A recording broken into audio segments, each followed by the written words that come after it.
அனைவருக்கும் வணக்கம். இங்கே நான் உங்கள் ஆதியம்மா. டே நாதாரி ஸ்பிரிச்சுவல் ஆக்டர், டே பிரேம், உன்னை ஆரம்பத்திலே எனக்கு தெரியும்டா. உன்னை குட்டிசாமியாகவே எனக்கு தெரியும். பண்ணாங்களா உன் கதை எனக்கெல்லாம் முழுசாக தெரியும். நீ எப்படி கோல் நம்பருக்கு வந்தன்ற கதை வரைக்கும் எனக்கு தெரியும்.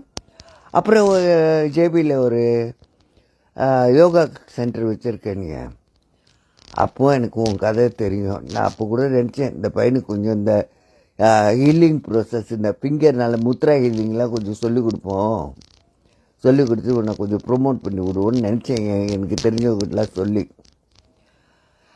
ஒரு சில சென்டருங்கள்லாம் இருக்குது, அதில் ஒன்று பேசி விட்டு ஒன்று அங்கே ஒரு டீச்சர் ஆக்கலன்னு நினச்சேன். ஆனால் நீ தான் அசிங்கப்படுத்திக்கிட்டிய. ஒரு ஒரு யோகா கிளாஸ்னு வைக்கிறேன்னு நீ அது ஒரு குருவாக இருக்கக்குள்ள அது எவ்வளோ ஒரு இதாக இருந்திருக்கணும். ஒரு பெண்ணு ஒரு பெண்ணு விஷயத்தில் நீ மாட்டி அது இப்போ அந்த கதை உனக்கு தெரியும், அந்த கேஸு தெரியும். அப்புறம் தானே நீ இந்தியாவுக்கு ஓடின. இப்போ 2.5 வருஷம் அங்கே இருந்துட்டு அப்புறம் இங்கே வந்து திருப்பி வந்து ஸ்பிரிச்சுவல் கெய்ன்ஸ்ன்ற பேரில் அலைஞ்ச.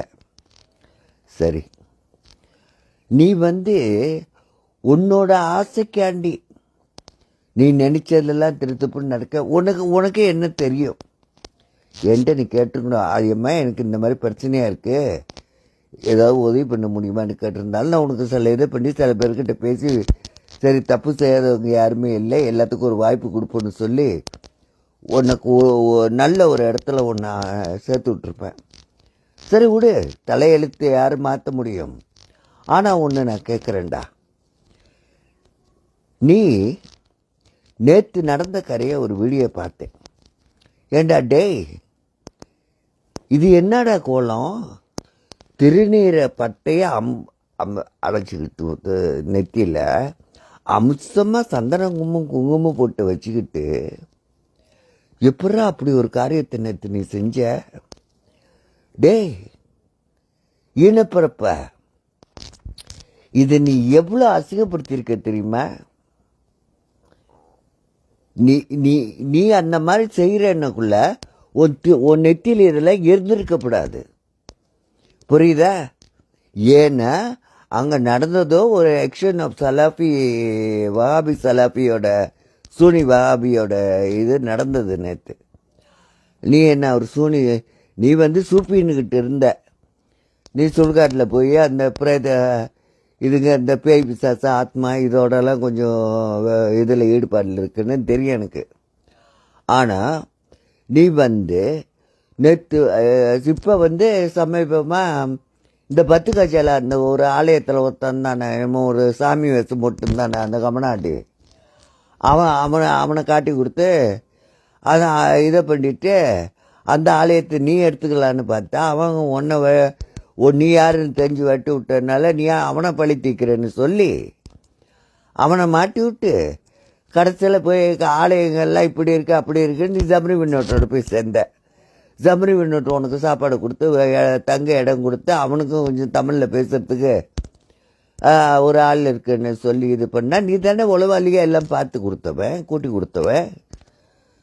ஹிந்துவிசமை பற்றியும் ஜம்ரி விண்ணோக்கு புரிய வச்சதை நீ தான் சொல்லி கொடுத்தோன்னு நல்லா தெரியும் எல்லாத்துக்கும்.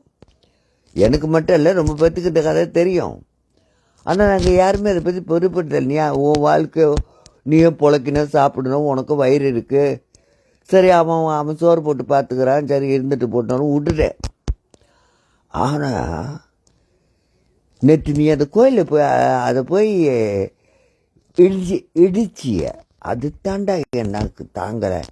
அது எதுனாலன்னா இந்த திருநீரையும் இதையும் வச்சுக்கிட்டு போய் இந்த ஃபிடால்ஸ் வாங்க என்ன ஒன்றுங்களெல்லாம் போய் உட்காந்துக்கிட்டு அப்படி பண்ணுனீங்க. மனசாட்சின்னு உனக்கு ஒன்று இல்லையாடா? அந்த நெத்தியில் பூச்சிருக்கே அந்த திருநீர், அதுக்கு என்னடா அர்த்தம்? இந்த குங்குமம் போட்டு வச்சுருக்கே, இதுக்கு என்னடா அர்த்தம்? வேஷம் தானே. நீ இந்த வேஷம் போட்டுக்கிட்டு ஏன்டா இந்த மாதிரி அசிங்கப்படுத்துகிற?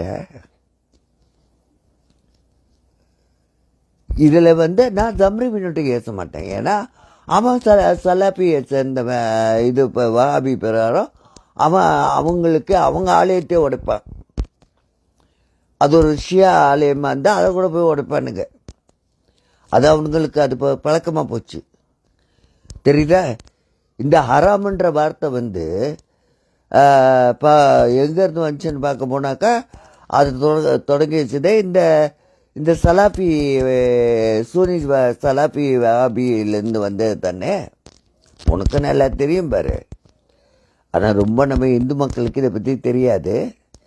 படித்தவங்களுக்கு தெரிஞ்சவங்களுக்கு தெரியும் அதை பற்றி. கொஞ்சம் எல்லா மதத்துக்கும் பற்றி கொஞ்சம் அறிவு உள்ளவங்களுக்கு, கொஞ்சம் நாலேஜ் உள்ளவங்களுக்கு தெரியும். ஆனால் நான் ஒன்று கேட்குறேன்டா, உன் அக்கா தங்கச்சியெல்லாம் இங்கே இருக்குது, உங்கள் அம்மா இருக்குது, இதெல்லாம் எனக்கு தெரியும். ஆனால் உன் அம்மாட்ட உன் அக்கா தங்கச்சி பற்றிலாம் ஒரு வார்த்தை கட்டதை பேச மாட்டேன். ஏன்னா அது எங்கள் கலாச்சாரம். ஓகே, நீ பண்ணுற தப்புக்கு உன் அம்மாவும் அக்கா தங்கச்சி என்னடா பண்ணுச்சு அதை பற்றி பேச மாட்டேன், கவலைப்படாத. ஆனால் ஒன்றை கேட்குறேன்டா, அசிங்கமாக கேட்கணும்டா. ஆனால் எனக்கு இதுக்கு மட்டும் பதில் கொடுறா. ஏன்டா கம்மநாட்டி நாதாரி பையில அந்த திருநீரை உனக்கு இந்த திருநீரை அணையமும் குங்குமமும் நெத்தியில் வைக்கிற தகுதின்னு ஒன்று உனக்கு இருக்காடா? அந்த திருநீரை எந்த விரலால் எடுத்து உன் நெத்தியில் பூசுறடா? எதை சொல்லிடா நீ பூசுற? எப்படா இந்த வேஷம் போட்ட நீன்னு?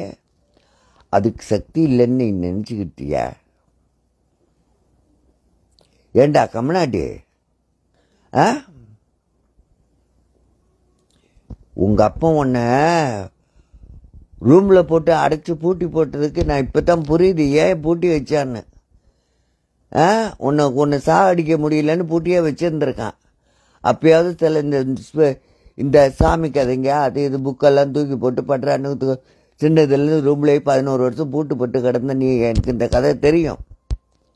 ஓகே, அப்புறம் வந்து வீட்டிலே உட்காந்து கொஞ்சம் இந்த சாய்பாபா இதெல்லாம் வச்சு கொஞ்சம் வந்தவங்களுக்கு போனவனுக்கு சாமி கதையெல்லாம் பார்த்த மாதிரி இது சொல்லி அருள் வாக்கு சொன்ன மாதிரி சொல்லி நீ வயிற்று பிழப்ப பார்த்தவன்.